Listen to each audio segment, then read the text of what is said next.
Yang menjadi keribetan pada waktu itu yaitu sholat Jum'ah kalau selain Islam jamaah nggak sah. Dan itu saya lakukan untuk keluar dari sekolahan itu dengan cara menempatkan sepeda motor di luar, lalu saya bobol dari wilayah sekolahan keluar untuk mengikuti sholat Jum'ah di Islam jamaah pada waktu itu. Kitab himpunan ini intern khusus di dalam Islam jamaah, yang mana di dalam kitab ini, di kitab Janais ini tertulis sesuatu tapi nggak pernah digembur-gemburkan. Kalau digembur-gemburkan pun akan diselewengkan, akan disimpangkan pemahaman seperti itu. Contoh aja dalil yang tertulis halaman 3 kitab Janais, yaitu man kana akhiru kalamihi la ilaha illallah dakhalal jannah. Di sini tertulis semacam itu, dan dia menggunakan pemahaman mati secara mengucapkan la ilaha illallah itu pastikan masuk surga, dan ditambahi dengan nama harus berjamaah, harus secara berjamaah. Itulah yang buat saya tuh dulu tuh ragu tentang masalah dalil ini di kitab Janais halaman 3 ini.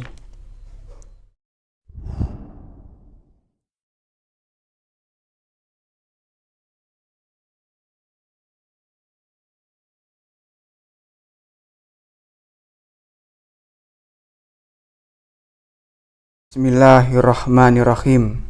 Ikhwan, akhwati fillah, wa hayyikum bitahiyyatil Islam. Assalamualaikum warahmatullahi wabarakatuh. Perkenalkan, nama saya Abdurrahman Barudin. Saya dari Dusun Jerkan, Desa Balung Tawun, Kecamatan Sukodadi, Kabupaten Lamongan, Provinsi Jawa Timur. Kalau di dalam Islam jamaah, saya dari kelompok Jerkan, Desa Selatan, daerah Ngambek, Lamongan. Kalau di dalam Islam jamaah, daerah Ngambek, Lamongan itu adalah daerah pertempuran waktu dakwah Islam jamaah pertama kali. Dan saya berada di dalam Islam jamaah sejak lahir. Bapak saya Islam jamaah, ibu saya Islam jamaah, kakek nenek saya Islam jamaah, dan saudara saya pun juga Islam jamaah. Ada juga yang jadi guru pondok di Pondok Pesantren Sumber Barokah di Jakarta. Dia itu dulu tugasnya itu di Natar, di wilayahnya Ustadz Abdul Mas'ud. Kalau orang Natar pasti tahu lah siapa palik saya, siapa saudara saya pasti tahu. Dan saya keluar dari Islam jamaah ketika itu saya kenal dengan seorang anak muda dari Salafi. Saya kenal dengan seorang anak muda dari Salafi. Dia bilang kepada saya, waktu itu tentang masalah takfiri. Memang akidah di dalam Islam jamaah itu akidah takfiri. Yang di situ yang membuat keraguan buat saya. Dan dia bilang begini, kalau kamu mengkafirkan orang lain, maka kafir itu akan kembali ke diri kamu sendiri. Dan itu hadisnya sahih. Hadisnya itu sahih. Tapi kenapa dalam Islam jamaah nggak pernah memunculkan hadis ini? Padahal apa? Padahal di dalam Islam jamaah itu mengkaji, katanya dengan mengkaji Quran dan Sunnah. Dan juga yang menjadi keraguan itu pada saat saya kelas 10 SMA baru masuk, yang menjadi kendala itu masalah sholat Jum'ah. Karena kenapa? Karena dalam pemahaman Islam jamaah, kalau sholat Jum'ah selain Islam jamaah itu, atau sholat di belakang orang selain Islam jamaah itu nggak sah. Itulah yang menjadi keraguan buat saya dan juga tekanan buat saya. Dan disitulah saya menyatakan hijrah di tahun 2015, tetapi hijrah secara takfiri. Tidak mengkafirkan orang lain, tidak mengkafirkan orang selain Islam jamaah, tetapi masih hidup di dalam lingkup Islam jamaah. Yang menjadi keribetan pada waktu itu yaitu sholat Jum'ah kalau selain Islam jamaah nggak sah. Dan itu saya lakukan untuk keluar dari sekolahan itu dengan cara menempatkan sepeda motor di luar, lalu saya bobol dari wilayah sekolahan keluar untuk mengikuti sholat Jum'ah di Islam jamaah pada waktu itu.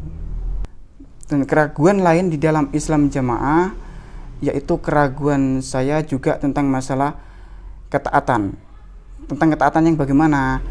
Ketaatan kepada imam. Padahal apa? Padahal sebenarnya ketaatan ulil amri minkum itu sebenarnya sebuah ketaatan yang sesuai dengan Quran Sunnah. Kalau di dalam ajaran Islam, ketaatan kepada Quran Sunnah itu adalah ketaatan yang mutlak, seperti halnya terbentuknya sebuah kekhalifahan. Di situ kekhalifahan harus membentuk sebuah negara yang membuat sebuah negara dengan sumber hukum Quran Sunnah sebagai sumber hukum Islam. Pada waktu itu masalah ketaatan. Dan pada saat itulah saya melakukan pemberontakan ketika itu setelah Ustadz Islam Jamaah, 3 Ustadz Islam Jamaah atau ulama Islam Jamaah dimurtadkan. Ustadz Khalil Bustami, Abdul Aziz Ridwan, Ustadz Abdullah Mas'ud, Ustadz Abdul Fatah, terus Taufikur Rahman, Ustadz Taufikur Rahman, dia dimurtadkan. Lalu di situ saya mengeluarkan yang namanya pemberontakan, yaitu ora taat imam rapopo, sing penting orang bantah. Sing penting orang bantah. Tidak taat imam enggak apa-apa, yang penting tidak ngebantah. Dan ini yang menjadi pertikaian di dalam Islam Jamaah di kelompok Jerkan. Di hadapan siapa? Saya bicara seperti itu di hadapan mubalek kelompok Islam Jamaah, yaitu Ustadz Hasan, yaitu putra dari Bapak Adenan Markum. Putra dari Bapak Adenan Markum, imam pertama daerah Lamongan. Dia bilang begini pada waktu itu, saya bilang tentang masalah enggak taat imam enggak apa-apa, yang penting tidak membantah. Saya bilang seperti itu. Terus dia membantah gini, dasar kamu apa bicara seperti itu? Dasarmu apa ngomong ngono? Ini dasarmu.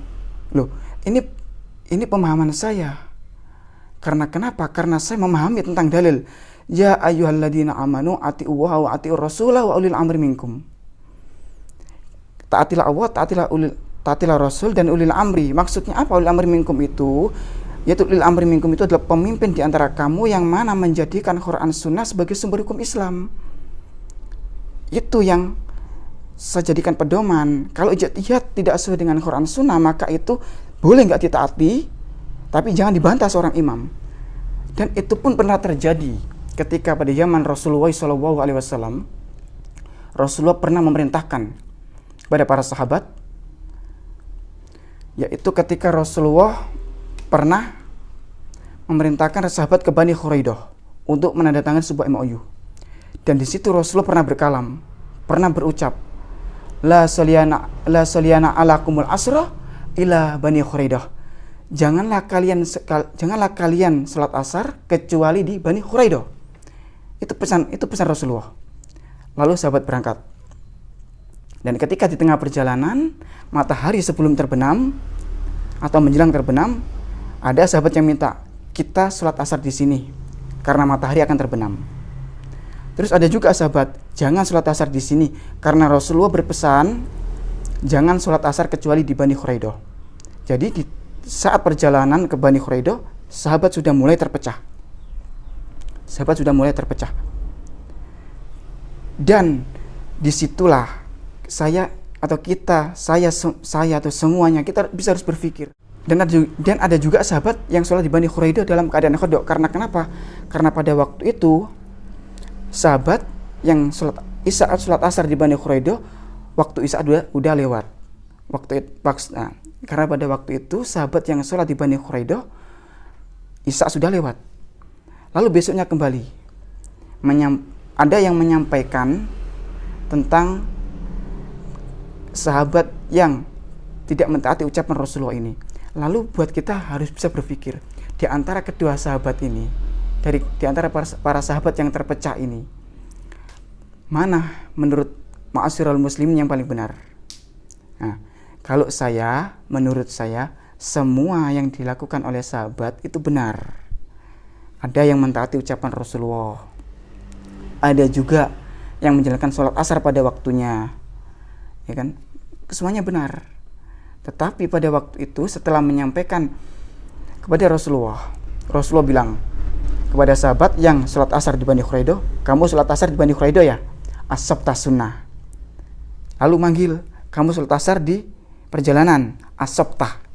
Jadi kedua sahabat ini tidak dikatakan Rasulullah inti alal haqq, inti alal batil, inti alal khata', inti alal haqq. Tidak. Tapi yang diucapkan oleh Rasulullah, asabta sunnah, asabta. Yang satunya mendapatkan sunnah, kalau dalam bahasa saya, benar dapat 2 pahala, salah dapat 1 pahala. Ini Udah waktu SMA itu memang saya mengakui saya ini berpemahaman Islam jamaah. Selain Islam jamaah itu kafir, takfiri. Seperti itu. Tetapi itu sebenarnya dalam hati. Karena akidahnya seperti itu. Tapi kalau saya ucapkan kafir, nah nanti bisa terjadi bentrokan, berbenturan. Makanya tidak mengkafirkan secara lisan, tetapi mengkafirkan secara hati waktu masih berada di dalam Islam jamaah. Jadi kalau sholat duhur gitu gimana di sekolah? Kalau sholat duhur di dalam Islam jamaah, waktu di sekolahan itu mereka selesai sholat berjamaah, saya ikut sholat berjamaah saya ikut sendiri sholat sendiri waktu setelah mereka selesai sholat.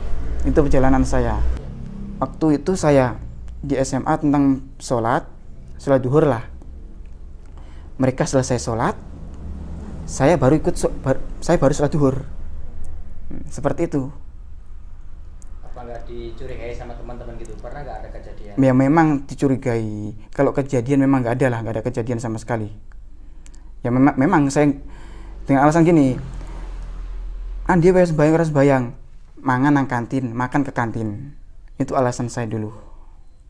Waktu saya masih sekolah di SMA Negeri 1 Kembang Bau, waktu masih muda. Kalau menerima nasihat menikah hanya sama orang Islam jamaah, bagaimana menurut jenengan? Kalau menikah di dalam Islam jamaah sama Islam jamaah pada waktu itu ya memang itu sebagai keputusan ijtihad dan itu harus taati. Kalau masalah bab nikah selain Islam jamaah memang dari dulu saya nggak setuju dengan ajaran seperti itu. Kan menggunakan kan gini di ajarannya. Kalau nikah selain Islam jamaah maka hukumnya itu menikahi sama anjing. Hukumnya seperti itu. Nah, makanya saya nggak setuju. Masa sesama manusia kok dibilang menikah sama anjing? Nah, ini ajaran apaan? Ajaran sesuai nggak dengan ajaran sunnah? Sesuai nggak dengan ajaran kita billahi wa sunnati rasuli, dengan ajaran Quran sunnah? Nggak sesuai. Makanya inilah yang menjadi keraguan dulu juga buat saya. Lalu bedanya juga antara Islam jamaah dengan Islam selain atau Islam pada umumnya. Islam jamaah itu mengajinya Quran hadis. Tetapi Islam pada umumnya pun juga sama, mengaji Quran hadis. Yang menjadi perbedaan Islam jamaah ini mengajinya kalau selain Islam jamaah nggak sah. Kalau berbeda pemahaman selain Islam jamaah dikatakan pemahaman yang menyimpang. Tapi kalau di luar Islam jamaah selain Islam jamaah, la saliana ala kumul asra ila bani Khuraidah. Seperti tadi. Mereka membolehkan berbeda pendapat, tapi yang satunya tidak membolehkan berbeda pendapat. Itu perbedaan antara Islam jamaah dengan Islam pada umumnya. Dan juga pas waktu terjadi saya hijrah dari Islam jamaah di wilayah kelompok Jirkan ini, kan kelompok Jirkan kan mayoritas Islam jamaah. Satu dusun, satu kelompok Islam jamaah. Nah, pas waktu saya hijrah, orang tua saya hijrah, boikotan demi pemboikotan. Contohnya saja gini, dulu orang tua saya wakil imam kelompok, dulu disebut tokoh agama. Dan tahun ini, pada saat Agustusan loh, orang tua saya yang seharusnya disebut tokoh agama, yang masih pantas disebut tokoh agama karena keilmuan, tidak dianggap sebagai tokoh agama. Jadi setiap acara nggak diundang, itu orang tua saya. Di era saat ini, terutama di bulan Agustus ini. Jadi apa? Jadi banyak sekali pemboikotan demi pemboikotan di kelompok saya ini. Kalau menurut jenengan bagaimana tentang infak persenan? Infak persenan menurut saya infak persenan itu tidak sesuai dengan Quran Sunnah. Kalau saya katakan bid'ah, karena kenapa? Infak persenan 10% gak ada dalam kitab billahi wa sunnati rasulih. Ini bid'ah. Maka untuk bid'ah itu tidak harus dilaksanakan, tidak harus dilakukan. Bolehlah infak, bolehlah sedekah jariyah, tetapi ya seikhlasnya, jangan dengan paksaan 10% atau berapa persen. Dan di dalam kitab billahi wa sunnati rasulih, di dalam Al-Quran dan Sunnah hanya 2,5%, dan itu pun setiap tahun. Lah ini satu bulan 10% lah. Ini ajaran apaan? Nggak sesuai dengan Quran Sunnah. Maka untuk itu infak persenan ataupun isrun saya lawan, saya kecam ini. Kalau ketika bersalah kemudian menulis surat tobat, bagaimana menurutnya? Ketika bersalah menulis surat tobat, tobat itu hanya untuk Allah Subhanahu wa taala. Tobat hanya kepada Allah Subhanahu wa taala. Tobat hanya kepada Allah Jalla Jalaluh. Bukan kepada orang lain ataupun seorang pimpinan, terutama seorang imam Islam jamaah. Tidak. Itu salah itu. Salah besar kalau mengatakan tobat harus kepada imam, tobat harus kepada manusia, tobat kepada Allah Subhanahu wa taala. Pesan atau nasihat kepada pengurus dan seluruh warga Islam jamaah. Pesan saya kepada seluruh teman-teman dari Islam jamaah, pengurus Islam jamaah, ingat dengarkan, ya ayyuhalladzina amanu atiullaha wa atiur rasul wa ulil amri minkum. Boleh kau mentaati seorang imam, tapi taatilah keputusannya jika sesuai dengan Quran Sunnah. Taatilah sesuai dengan Quran Sunnah. Kalau enggak sesuai dengan Quran Sunnah, kau tinggalkan. Kalau ajarannya sudah seperti itu, sudah tertanam ajaran ijtihad yang tidak sesuai dengan Quran Sunnah, lebih baik kau tinggalkan. Kalau kau katakan ijtihad itu sumber hukum Islam, bagaimana kau adu antara ijtihad dengan Quran Sunnah? Contoh halnya apa? Contoh halnya yaitu melarang salaman selain atau teman-teman yang sudah tidak Islam jamaah, yang sudah tidak sepemahaman, tidak boleh menyapa. Ini ajaran apaan? Maka untuk itu tolong ditinggalkan ya. Kalau bisa tinggalkan semua ajaran semacam itu ya. Tidak sesuai dengan ajaran kita billahi wa sunnati rasulih. Itu pesan saya kepada saudaraku yang masih berada di Islam jamaah. Ini kitab yang diajarkan di dalam Islam jamaah, yang seringkali diajarkan 1 minggu 2 kali ataupun 3 kali. Ini tuh yang namanya kitab himpunan. Dan di dalam kitab ini ada sebuah bab, yaitu kitab Bu Imaroh, bab tentang masalah kepemimpinan atau imamiyah atau imaman, yang mana di dalamnya di kitab Bu Imaroh halaman 27 tertulis, man mata bi ghairi imamin mata mitatan jahiliyah, bahwa barang siapa yang tidak bisa menegakkan keimaman ataupun tidak berimam, maka matinya mati jahiliyah.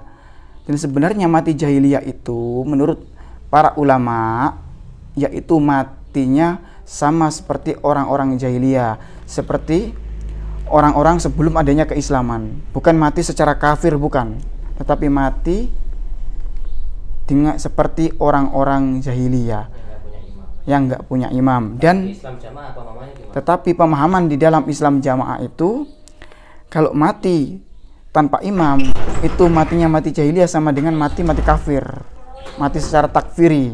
Itu di dalam Islam jamaah. Dan ada juga di halaman 57 yang menjadi andalan Islam jamaah, yaitu tentang innahu la islama ila bil jamaah wala jama'ata ila bil imarah wala imarata ila bi ta'ah, rawahu Darimiyah.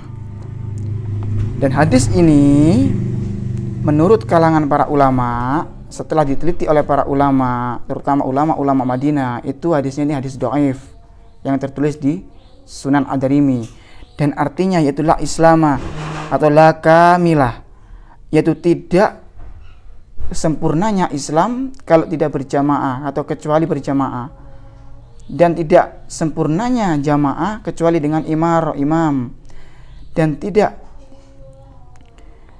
sempurnanya keimaman atau keamiran atau imamiyah kecuali dengan tegaknya sebuah ketaatan. Kalau dalam hadis lain tertulis juga la islama ila bil jamaah wala jama'ata ila bil imarah wala imarata ila bil bai'ah wala bai'ata ila bi ta'ah.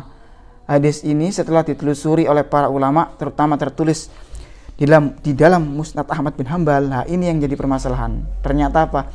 Di dalam Musnad Ahmad bin Hambal hadis itu enggak ada. Itu yang menjadi kendala buat saya beserta keluarga untuk hijrah dari Islam jamaah secara total. Kalau di Islam jamaah hadis itu pemahamannya gimana? Kalau di dalam Islam jamaah, hadis ini sebagai tumpuan, hadis andalan. Hadis andalannya Islam jamaah, hadis penguat merekatkan Islam jamaah. bahkan dijadikan sebuah hujah di dalam Islam jamaah, doktrin di dalam kalangan Islam jamaah. Kalau dalam Islam jamaah menganggap bahwa selain Islam jamaah itu nggak sah Islamnya kalau tidak berjamaah, dan itu pun tidak ada keimaman, tidak besertai dengan imam, maka mereka semua dianggap kafir ya tadi, karena dalil ini la islama illa bil jamaah, itu yang menjadi kendala dalam Islam jamaah sampai saat ini. Padahal imamnya Islam jamaah yang berpusat di Kediri itu disembunyikan. Di imamnya Islam jamaah itu padahal apa masih disembunyikan. Masa yang namanya kebenaran kok disembunyikan? Kebenaran itu dibuka secara luas, seluas mungkin kalau bisa, tidak disembunyikan. Apalagi dengan alasan ini seperti kemaluan, makanya nggak boleh diperlihatkan, harus disembunyikan. Wah, masa imam kok disamakan dengan kemaluan? Sesuai akal sehat sama nggak? Nggak sama. Nah, masih ragu dalam Islam jamaah? Ragu nggak? Pasti ragu kalau masalah ini. Ma'asyiral muslimin rahimani wa rahimakumullah. Ini kitab himpunan yang hanya diperjualbelikan di kalangan Islam jamaah.